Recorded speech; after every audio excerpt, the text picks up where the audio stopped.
So I will present today my project and some iterations of it. The project is called TerraZero, and I would say it's a more like probably a playful approach to blockchains and to the general topics. First of all, briefly to me, I locate myself at the interface of art and research, and I studied at the University of Arts in Berlin. My work often deals with ecological processes and organizational structures, and last year especially with crypto-economic systems. Since December of last year, I work in the Design Research Lab, which is also based in the University of Arts. The project I will talk today was developed mainly in 2016 as a part of the new media class at the University of Arts in Berlin, and was developed not by me, but also by Max Hemschier and Paul Colling. And it merged from research into the fields of economics, crypto-economics, smart contracts, and questions about representations of natural systems in the technosphere. And at this time, I was actually researching a kind of new technology, which were smart contracts and their applications. So what is a smart contract? A smart contract is basically a program saved in a blockchain itself, which can execute transactions and calculate small things. If you want to think of it, it's basically a simple automate. You put money in it, and it gives you a certain output back. It's really restricted in computation, so you cannot complicate, like really, cannot calculate really complicated things. In the beginning, we were pretty much all interested in applications of smart contracts because they seem so abstract. And we were interested in what actually would happen if these kind of like ownerless programs could basically own and manage property or like any real world assets. The result of this question is basically the project TerraZero, which always acted as a prototype, a technical framework, and as a conceptual piece of art. At the beginning of the project, the possibility of self-governing infrastructure that makes decisions through either human co-coordination or autonomous decision-making seemed to be feasible with technologies like DAOs. What we see here is the Wikipedia entry to the first historical DAO, and it's pretty interesting because it's the only organizational structure or like kind of like a corporation which has zero number of employees, but a quite high value and like a lot of stakeholders. So this was like the first like DAO, and we've heard about it today also. So I will not go that much into it. But we heard also today from the Malta Summit, and there were actually people proposing that these kind of like organizational structures should gain actually more rights, and even should gain rights of natural persons. So this kind of new organizational structure was really interesting for us. And we ask ourselves basically there, what could these organizational structures be used? And at this point, they were mainly used for funds, for like allocating funds and for basically, monetizing certain like tokens. So why not do something more interesting with them? So, for example, why not use them to manage commons or use them to manage basically, natural resources? So we thought, hey, could the forest actually be managed by this kind of like autonomous organizational structure, and how would this look? And what applications could actually come out of this? So we looked into nature preservation or nature conservation, forest regulated by program code, or governing systems for new legal entities. I will quote now from our first paper, which we wrote in 2016, where we kind of like imagined this application. TerraZero is a self-owned forest, an ongoing project that strives to set up a prototype of self-utilized piece of land. TerraZero creates a scenario whereby a forest is able to sell licenses to log trees through automated processes, smart contract, and blockchain technology. In doing so, the forest accumulates capital. A shift from valorization through third parties to self-utilization makes it possible for the forest to procure its real exchange value and eventually buy or own itself. So in this kind of scenario, we thought of hey, what would actually happen if you would kind of like create this like pseudo-legal entity which could like manage basically land. On a more like general approach, you could like describe the project as a prototype framework that builds on a crypto network, in this case the Ethereum network, and provides an automated system for ecosystems. By instantiation of decentralized autonomous systems on land, it manages it, and TerraZero aims to create this kind of like technological advanced ecosystem that is more resilient and capable of acting as a standalone actor within a given set of economic rules. Okay, that sounds interesting, but how would this work? How would such an infrastructure look like? For example, if we look at code-regulated forestry.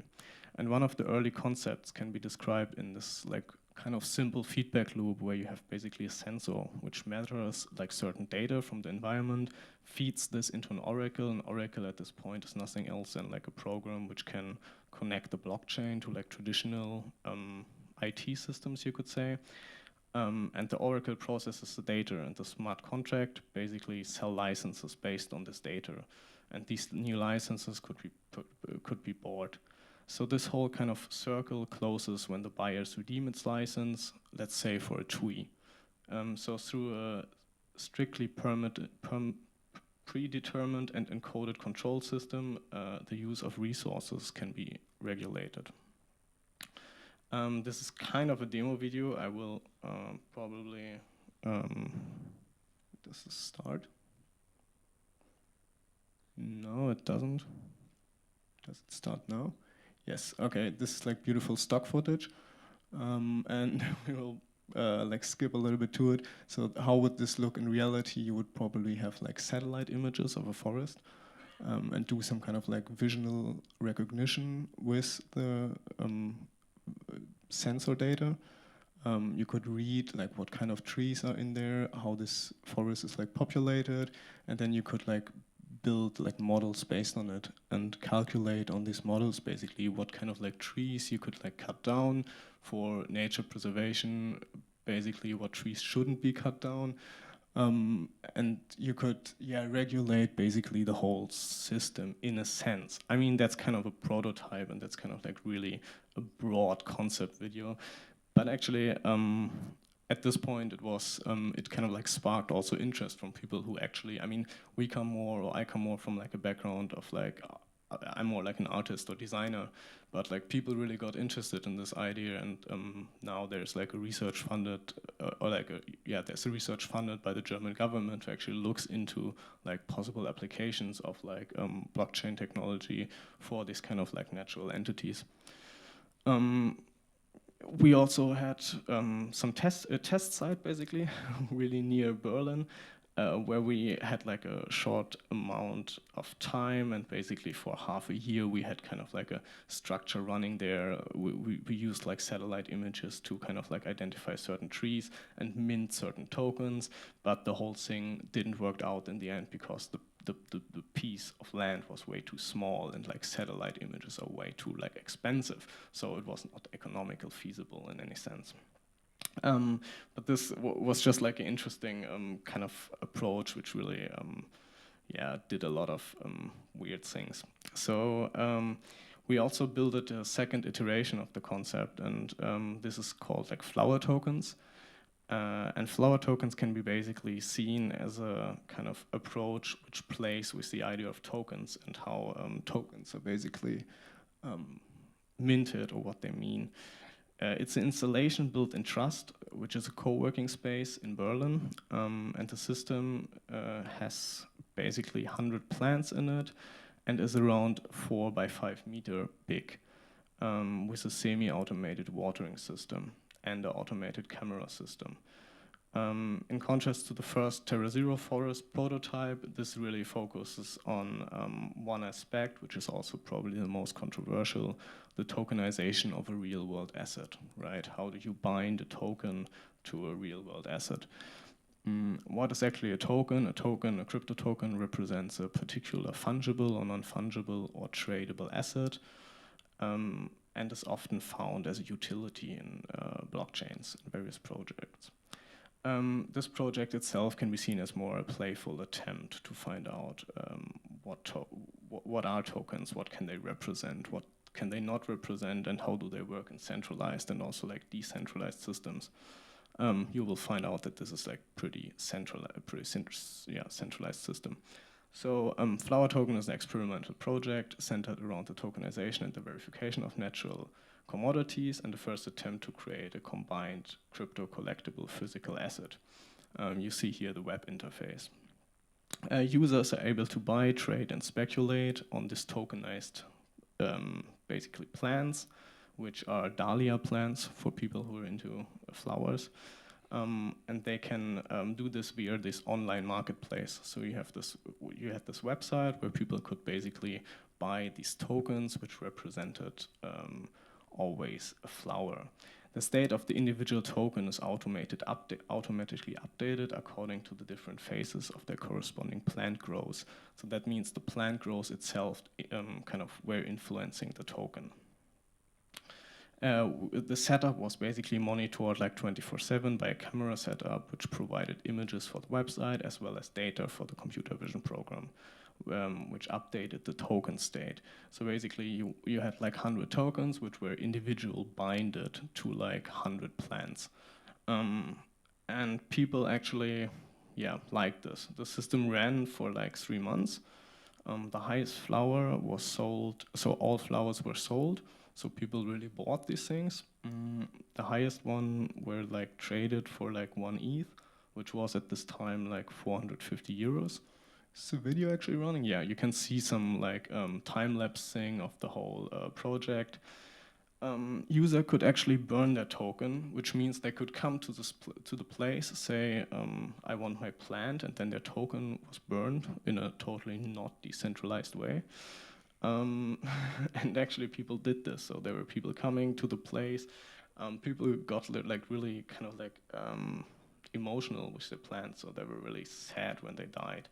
And there can be said a lot about like the whole system, because we like totally failed in kind of like seeing how the flowers grew so fast, and the thing got like way too small, and there was also no like governance system in place. So like the whole governance system was basically like us discussing with people on Slack, which like worked out, but also like was not like perfect. So the whole thing was like also kind of like low budget build. But it was like super interesting because it got like there was a lot of like community around.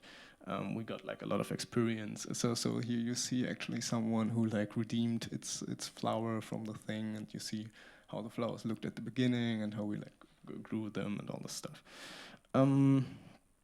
So that was like one project which like focused basically on the aspect of tokenization. Another one which like focused more on the project of on the kind of like topic of autonomy is like Premner Demon. And as highlighted before, TerraZero kind of examines the emergent possibility of human, non-human interaction. It tries to do this at a very granular level. One such building block is the creation of basically software frameworks allowing for technologically augmented organic system to engage in social and financial contracts with their broader environment. Premner Demon can be seen as a prototype of this. And this is an installation which was exhibited at Schinkel Pavilion in Berlin and is now, I think, in like another exhibition, I'm not 100% sure. The system consists of a bonsai tree and a web interface, several sensors and cameras, and a smart contract connected to the Ethereum mainnet. And it might be also like really related to Plantoid, kind of like akin to Plantoid. So the software and the hardware system the tree is embedded within can be seen as a set of technological protheses the plant is augmented with. So it allows the creation of a financial mediated social contract to come into being between the operators of the exhibition and basically this installation. So the operators have committed to care for the various needs of this tree when this tree is basically sending them money. So the whole interface of this of this installation looks basically like this. So there's like a microcontroller embedded, which like measures all the kind of the soil moisture and the light situation and all the stuff. And you can basically tip money to the tree into this like certain pools. And when this kind of installation then kind of finds out that it needs money, it basically sends money to the gallery. So in this sense, the installation kind of works more as a kind of peer, as an autonomous peer within its environment, and it tries to shift the interactions between basically human actors and kind of like this, you could say, natural system. It shows how autonomous systems can engage in like forms of relationship previously only occur between humans. Yeah, I think that's it basically. So this is like the last project.